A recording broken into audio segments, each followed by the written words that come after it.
Bonjour à tous et bienvenue dans cette nouvelle thématique. Alors aujourd'hui, j'ai choisi de vous parler de quand et pourquoi aller voir un psychologue. Pourquoi? Parce que je m'aperçois qu'il y a certaines personnes qui posent des questions et qui finalement ne savent pas exactement si elles ont à aller voir un psychologue, à consulter. En même temps, elles ont des questions, elles attendent des réponses. En gros, il y a vraiment un sujet d'orientation. Donc, du coup, je me suis dit, je vais prendre quelques minutes pour vous parler de ce sujet et ça vous permettra aussi de mieux comprendre ce que fait un psychologue et finalement, si vous vous sentez concerné ou pas, ou plus tard dans votre vie, ou des proches également, parce que il y a quand même un gros inconscient collectif sur le sujet de la psychologie et sur le sujet du psy, en fait. Alors, donc je suis Marilène Danino-Alonso, je suis psychologue, hein, j'ai plusieurs spécialités, notamment le travail, les relations, les émotions et l'hypersensibilité. Je suis consultable sur Doctolib également. Alors, là, le sujet, il est vraiment pas neutre. Donc, on va rentrer tout de suite en matière. Déjà, qu'est-ce qui va faire que, à un moment donné, euh, il y a un déclenchement de quelque chose? Euh, Eh bien, ça va être tout simplement une souffrance, un mal-être, un manque d'énergie, un manque de motivation, quelque chose qui fait que finalement vous vous sentez un petit peu embourbé dans une vie qui a perdu ses couleurs, vous voyez, et quelque part, bah, il n'y a plus vraiment de sens, il n'y a plus vraiment de consistance, il y a une ombre permanente qui est là. Donc c'est ce qu'on appelle finalement une forme de mal-être.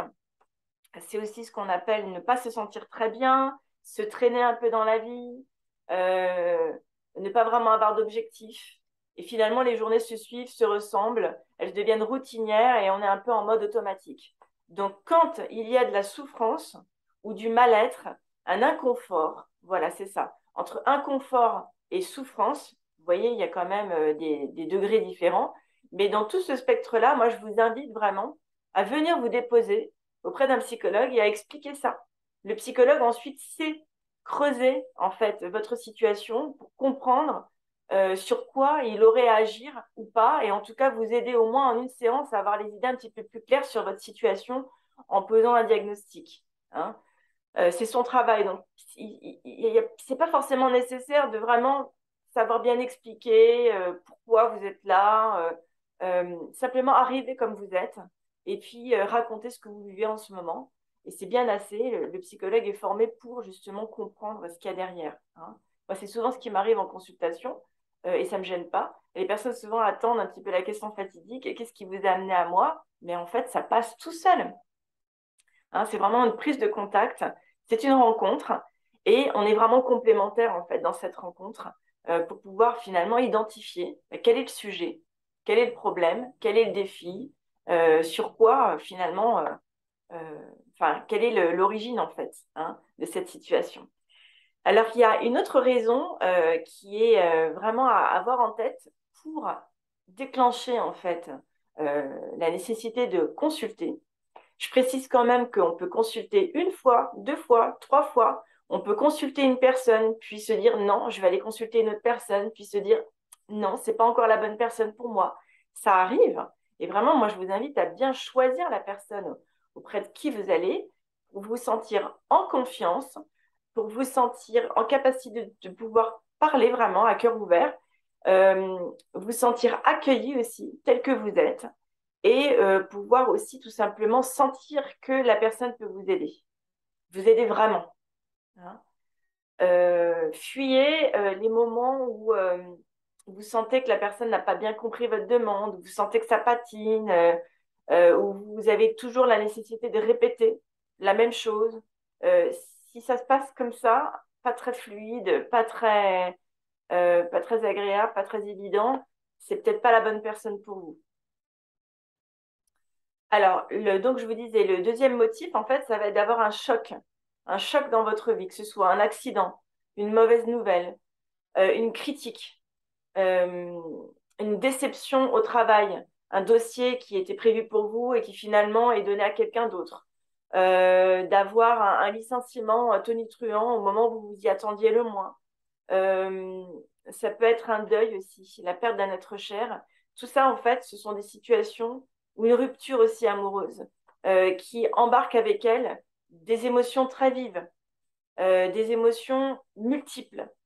Et puis, il y a l'effet du choc lui-même qui met la personne dans un état de sidération et qui, tout d'un coup, déstabilise tout son monde parce que finalement, il y a un grand changement qui va s'opérer dans plein de domaines de sa vie. Quand on perd un être cher, un parent par exemple, c'est vraiment un deuil à organiser parce que ça vient toucher beaucoup de choses dans la vie de la personne. Son enfance, son présent, son avenir, que ce soit une personne avec qui vous vous entendiez bien ou pas. Hein, ça va être des deuils différents. Donc, vous voyez, toutes ces thématiques qui créent une rupture dans votre vie, il faut vraiment les prendre finalement avec délicatesse et sérieux.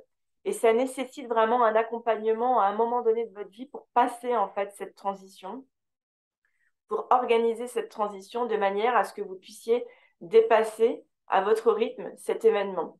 La chose à ne pas faire, c'est entrer dans une forme de déni et de dire non, non, ça va passer.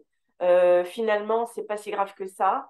De banaliser, en fait, c'est la vie et de se dire que finalement, le temps fera son œuvre. Je ne crois pas. C'est vrai que le temps atténue les choses. Le temps apaise quand même beaucoup les mémoires, mais ça ne suffit pas. C'est-à-dire qu'il y a un travail à faire pour que tout simplement l'événement soit assimilé par la personne. Et voilà, ça c'est un travail très spécifique. Je ne vais pas rentrer dans les détails parce que c'est vraiment un savoir-faire, hein, le savoir-faire du psychologue. Ça serait trop long à détailler. Mais en tous les cas, c'est vraiment le genre de situation qui peut vous amener à frapper ou à prendre rendez-vous, enfin frapper à la porte d'un psychologue ou à prendre rendez-vous en présentiel ou en distanciel pour pouvoir être accompagné tout simplement dans cette étape importante de votre vie parce qu'elle va générer des changements, elle va générer du mouvement, elle va générer des inconforts. Et ce qu'il faut, c'est que vous gardiez quand même une forme d'équilibre dans cette tempête. D'accord? Troisième situation où je vous conseille vraiment d'aller voir un psychologue, c'est quand vous repensez régulièrement à un événement difficile de votre vie. Un échec, une peur, euh, des événements traumatiques liés à des personnes. Souvent, les événements traumatiques qui restent, ce sont des événements qui ont eu des relations ou dans lesquelles vous avez eu des relations en fait avec des personnes qui ont été un peu néfastes, nocives, complexes, ambiguës. Et c'est difficile en fait de se réparer avec ces doutes, avec cette impression de non achevé, avec ces regrets, de se dire mais j'aurais peut-être dû réagir autrement, j'aurais peut-être dû dire ci, ça. Vous voyez, donc ça, en fait, ce sont des thématiques, des épreuves que vous avez vécues à votre adolescence. Moi, il y a des personnes qui me parlent de choses qui se sont passées il y a tellement longtemps, mais c'est complètement présent dans leur vie, en fait. Elles le vivent encore au présent. Ça habite vraiment leur conscient. Elles y repensent très souvent. Donc, quand vous avez des flashbacks comme ça, des images qui vous reviennent, des souvenirs qui remontent en boucle, ça veut dire que vous n'avez pas dépassé en fait cette épreuve, ça veut dire que vous n'avez pas guéri de cette épreuve, et ça veut dire que vous êtes invité à chaque fois, grâce à ces flashbacks, à tout simplement faire un travail sur cette étape-là de votre vie, parce que ça va libérer plein d'autres choses. Encore deux éléments. Quand vous n'arrivez pas à obtenir ce dont vous avez besoin, vous sentez que ça bloque, que ça vous empêche d'avancer. Ça va être par exemple un besoin de reconnaissance. Vous ne vous sentez pas reconnu encore et encore. Vous ne vous sentez jamais reconnu à votre juste valeur. Là, il y a quelque chose à aller voir.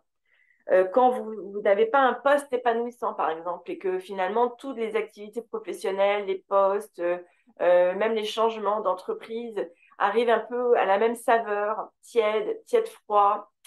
C'est pas ça, je m'épanouis pas, j'y croyais pourtant au début, mais c'est pas encore ça, c'est pas moi, je trouve pas mon compte, vous voyez, ce genre de situation. Ou alors quand vous n'arrivez pas, par exemple, à rencontrer la bonne personne et qu'à chaque fois, en amour, vous faites des rencontres qui n'aboutissent pas, qui restent dans l'entre-deux, il n'y a pas d'engagement, il n'y a pas de vraie relation qui naît, ou alors il y a des déceptions.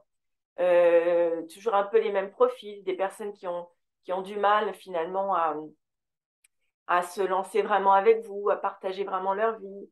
Tout ça, ça parle de quoi? Ça parle de blessures, en fait, qu'il y a derrière et qui doivent être travaillées pour que vous puissiez dépasser des freins et que vous puissiez aller librement vers ce qui va vous faire du bien, vers des situations qui vont vous correspondre. Donc ça, c'est vraiment aussi une situation qui vous invite finalement à aller toquer à la porte d'un psychologue et à venir lui dire, bah voilà, ce qui m'arrive, ça ne me convient pas, je ne sors pas de ce circuit et j'aimerais pourtant vivre d'autres expériences. Vous voyez? Et enfin, donc le dernier grand focus que je voulais mettre en avant dans cette vidéo, c'est quand vous avez des scénarios qui se répètent. Euh, Vous tombez régulièrement sur des personnes toxiques, vous êtes souvent vampirisé, vous êtes souvent déçu de la part de certaines personnes. Vous vous sentez à chaque fois en échec. Vous avez l'impression de ne pas y arriver. Vous voyez cette impression de répétition. Je ne sais pas pourquoi je tombe toujours sur des personnes comme ça, que ce soit des chefs toxiques, des partenaires toxiques, des amitiés décevantes, où vous vous impliquez beaucoup, où la personne en face ne s'implique pas. Là, il y a quelque chose à ajuster. C'est sûr et certain. Il y a quelque chose à comprendre. Il y a quelque chose à travailler. Voilà, donc pour conclure, et j'en profite pour vous dire, parce que mon fils me dit toujours, Maman, il faut absolument que tu penses à demander aux personnes de s'abonner et de liker tes vidéos, tu oublies à chaque fois. Donc là, j'ai un petit flash qui m'arrive. Donc je vous le dis, voilà, si vous aimez les thématiques que j'aborde, la façon dont j'en parle, je vous invite à soutenir justement ce travail de sensibilisation, à liker en mettant un petit pouce bleu et puis aussi à vous abonner à ma chaîne pour être informé des futures vidéos.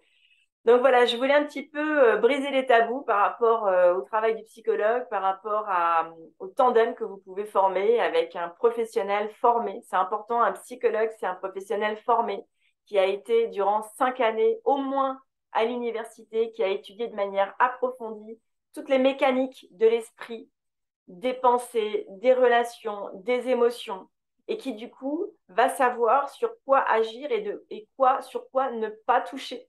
Parce que chaque personne a aussi créé un équilibre, et il ne s'agit pas d'arriver avec ses gants de boxe et de dire attends, attends, moi je vais m'aider, je vais t'aider, je vais m'occuper de tout, tu vas voir.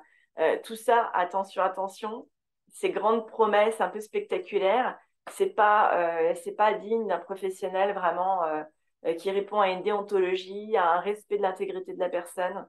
Je vais d'ailleurs en parler dans une autre vidéo que je vais mettre dans ma playlist Stop à la manipulation. Voilà. Donc, je vous souhaite une très belle continuation. Je vous invite à dédramatiser ce qui vous arrive, mais à le prendre au sérieux. Faites les démarches qui vous aideront. Des fois, c'est rapide, hein. Des fois, c'est 1, 2, 3 séances. C'est pas forcément 10 ans de thérapie, pas du tout.